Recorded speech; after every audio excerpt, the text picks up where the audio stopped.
Fans are in full spread like wildfire across Atlanta.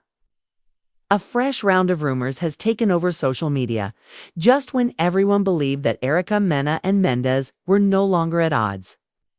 And it might be one of the most combustible scandals in hip-hop and love history. If there is any truth to it, T, according to several unverified sources close to production. The DNA test was broadcast during the previous season.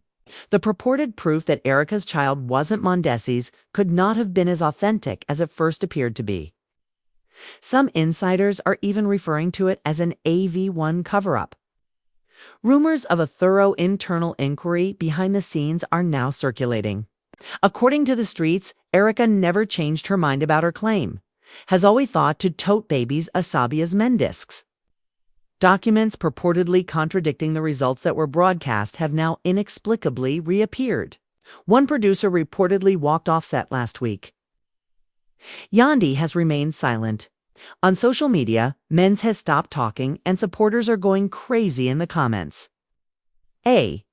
Is it just dust, another instance of twisted reality TV chaos? Or did VH1 actually fabricate a paternity test to support a plot? Something isn't adding up, whatever it is. It's becoming more and more messy. It all started when Erica Mena showed USAT on a muggy afternoon in Atlanta, appearing more agitated than normal. She strolled through the studio's hallways like a ghost. Her lips were pulled together in a line that made it look as though she was holding something back, and her eyes were locked on the floor. People Sathashit Shokaldoled, a network really faked something so sensitive and personal. The scandal went beyond reality TV, touching on ethics in entertainment. Erica responded in a way that was unprecedented. The footage was described as raw and emotional, showing Erica's genuine reaction to the test results she was never supposed to see. Tears were shed as she stared at the camera, her disbelief palpable. Some said she looked betrayed, while others said she looked vindicated. The clips didn't solve anything. They only deepened the mystery, leaving viewers wondering why the original footage was buried to add fuel to the fire. She invited a small group of superfans and blogger influencers to a private screening of what she claimed to be the uncut DNA scene outtakes. The event was held in a dim screening room at an undisclosed studio in Atlanta. Text messages between Erica and her personal lawyer about a possible defamation lawsuit against VH1 surfaced in a third video leak. In the messages, Erica's lawyer cites contract clauses to argue that she could seek damages if the network intentionally broadcasts false information. One of the messages said, "We have grounds to file, but you must decide soon." There is a strict statute of limitations. The idea of a lawsuit against the network sent shockwaves through the business, causing gossip blogs to create headlines about an imminent court battle. Erica reacted with a straightforward understanding that suggested she was considering her legal options, while the rest of the cast struggled to continue filming. Bambi was seen scrolling through her phone between takes, her eyes widening as she read rumors of Bootsakrit seen Erica Mena's former friend, flew in for a cameo, but sources say she backed out at the last minute, citing uncomfortable circumstances and loyalty concerns. The void left by her absence only highlighted how isolated Erica had become. Outside commentators jumped in, evangelized, and Dan self-described. Reality TV experts compared it to traditional daytime talk show controversies, incorporating names such as staged reconciliations, paternity hearings, and network cover-ups into the discussion. Some speculated that VH1 might turn the entire drama into a special event, rebranding the reunipisodiode Expos, while others speculated that Erica was purposefully prolonging the drama to boost her own profile by pointing to her increasing social media following and skyrocketing engagement. Whether it was manipulation or truth-seeking, the speculation became part of the spectacle. As filming came to a crucial group dinner scene, tension reached a breaking point. Erica arrived late, visibly shaken, and clutched a folder of documents, which were rumored to contain the actual DNA report, which she planned to share with Mona Scott right away. Away they. Moment was cut from the broadcast feed, leaving only grainy surveillance footage leaked by a crew member. It showed Erica confronting Mona, handing over the folder and demanding an explanation. The footage ended Mona Sona's audible reply before the camera was shut off. That silence spoke volumes. By the NF, the grueling season of the gruelings, fate on the show remained uncertain. Producers reportedly huddled late into the night, debating whether to rewrite the reunion storyline entirely or issue a statement acknowledging the controversy. Some argued that admitting the truth could rewrite reality TV history and set a new precedent for transparency. Others feared it would irreparably damage the franchise's reputation. Through it all, Erica kept her head high, refusing to let the drama break her spirit. Her final on-set moment that day, standing alone under the studio lights, boulder in hand, eyes fierce, became the defining image of a season overshadowed by doubt and intrigue. Erica withdrew to an undisclosed location the night after the storm on set, with only her closest confidant, a longtime friend who had flown in to support her. And they sat in near darkness, with the glow of a single phone screen illuminating her face as she scrolled through leaked audio clips and damning emails. "I can't believe they'd risk everything for a storyline," Jay said, her voice cracking, and her friend put an arm around her shoulders and reminded her that the truth had weight. Weight was different when the cast and crew gathered in the same windowless conference room where the DNA audit had been announced. Executives arrived with printed binders and cameras were already rolling for what they call reality TV meets real life.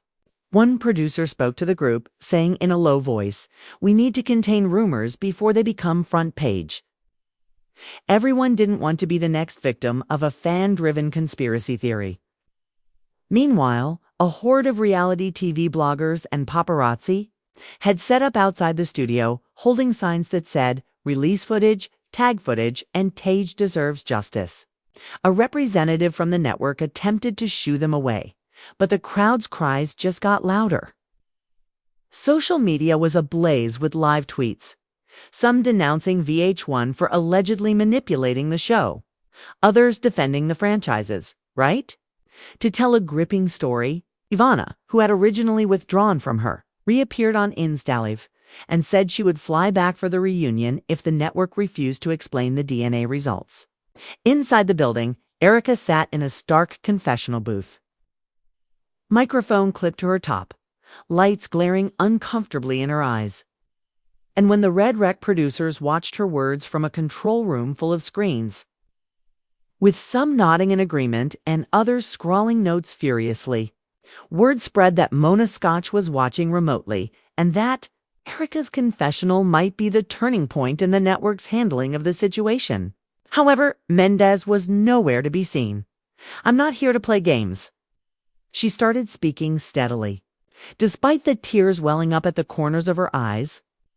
"I deserve to know what's real. This show is about my life." "Then show me the real DNA test." To be his absence suggests that he was Prepai's own response, possibly a surprise Instagram Live, or a sit-down interview with a major talk show. Hours later, a mysterious social media account purporting to be that of a network insider promised to release the full uncut DNA footage at midnight. Fans set alarms, speculating wildly about what the footage would reveal. Conspiracy channels speculated that it would show Erica's paternity probability at nearly 100%, complete with commentary from a lab technician. Others guessed that it would be inconclusive, further muddying the waters and giving VH1 plausible deniability. In any case, anticipation reached fever pitch, with TV blogs teasing the biggest twist since paternity test episodes became TV staples. During that frenzy, Yandi took an unexpected step. She posted a vague message on her Instagram story. A black screen with white text. White text. "Truth always finds a way," it said. "It's just the 4 words. No tags, no explanation." NPR it was, she said, fueling speculation that she was siding with Erica or subtly condemning the network's tactics. Comments flooded in, asking for clarification. But Yandi remained silent, reinforcing the idea that she was either deeply involved in behind-the-scenes negotiations or deliberately maintaining plausible deniability. Deniability in the midst of that frenzy, Yandi made an unexpected move. She posted a vague message on her Instagram story, a black screen with white text stating Truthways finds a way. Just the 4 words, no tags, no explanation. The timing was perfect, generating rumors that she was supporting Erica or quietly criticizing the network's strategies. Comments poured in demanding explanations, but Yandi said nothing, further solidifying the notion that she was either deeply involved in behind-the-scenes negotiations or purposefully maintaining plausible deniability. As midnight drew near, and a handful of superfans watched the shaky, fan reaction-cut, grainy footage stream, the screen went black and a loading icon appeared, and collective moans reverberated through live chat windows. Was it a network hack, a failed fan hoax, or the quiet before a storm of real revelations? Then, at precisely 12, the screen flickered back on, revealing a dull room with a long table, at which a man in a white coat, presumably a technician, spoke at one end, and across from him, Erica sat down. The angle was ideal for her face and the man's computer screen, and as she opened a sealed envelope marked with a date from the previous season, the camera cut abruptly to black, and a voice whispered, "That's all we're allowed to show of you." Seconds later, the tape abruptly disappeared from all recordings and streams, erasing supporters' hopes for a definitive response. The outrage was swift. The VH1 cover-ups are confirmed. Read one headline, "Fake leaks or real scandal." Read another. Erica replied with a single tear emoji, a gesture that was more powerful than any statement. Several producers were reportedly frantically trying to control the narrative behind the scenes, drafting statements, coordinating with legal teams, and deciding whether to address the ordeal during the reunion or issue a public apology. Erica watched it all unfold, phone in hand, as her friends and fans promised to support her until the truth was revealed the morning after the midnight leak attempt. The crew members moved like shadows, whispering in Erica's voice. Inside, the studio cameras were already rolling for the season finale's opening scene. Erica arrived first, her eyes heavy from lack of sleep. She carried a travel mug of black coffee and paused at the entrance, looking around the lot as if expecting surveillance cameras to turn on. Her assistant handed her a stack of printouts, social media posts, conspiracy theories, and legal commentary as if they were battle plans. Erica took a deep breath, flicked through them, and tucked the pages into her jacket pocket. Mendeecees sat at the head of the table, face drawn, hands clutching a fork like a lifeline. And Yandi hovered nearby, offering him a glass of juice and a tight smile. On the other end, Rashida and Kirk Frost exchanged nervous looks. And Bambi tapped away on her phone beneath the table, looking around to see if anyone was watching. The crew called action, and Mendeecees forced a laugh, trying to act like nothing was wrong, but his voice cracked. Betraying the effort, Erica stayed off camera until her confessional was scheduled. "I came here to share my truth," Erica said quietly, her lips quivering as the red light blinked on. "I'm tired of being gaslit on the show. They want to protect their storyline, then so be it. But they can't keep rewriting my life." She paused, her eyes glistening. "Viewers deserve honesty. I deserve honesty. And if this is the hill I have to die on, I'm ready." Back on set, an assistant, the scene resumed. And Mendeecees looked up to find Erica. The network's official account had posted a vague message about reviewing content integrity, which sparked new speculation. Erica's eyes narrowed and she gestured for her friend, who had flown in earlier, to join her.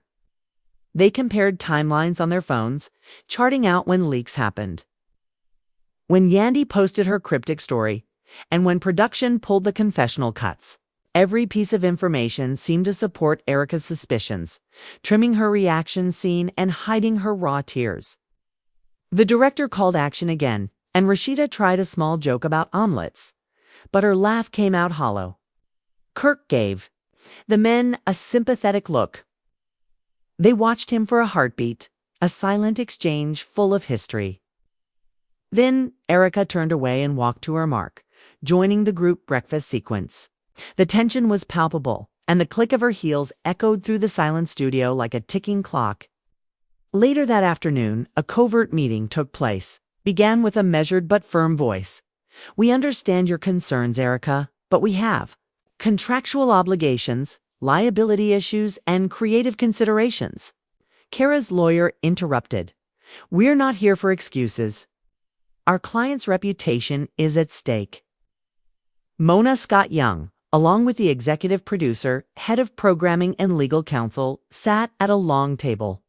Erica and her lawyer were invited to join. The atmosphere was tense, and the air was thick with the smell of stale coffee and nerves. As fans gathered outside the studio for a rally, reality TV bloggers and superfans held signs demanding transparency, and one fan wore a T-shirt that read, "Show me the proof." Erica watched them shuffle the documents like cards in a poker hand, refusing to sign until they provided clarity on the actual DNA results.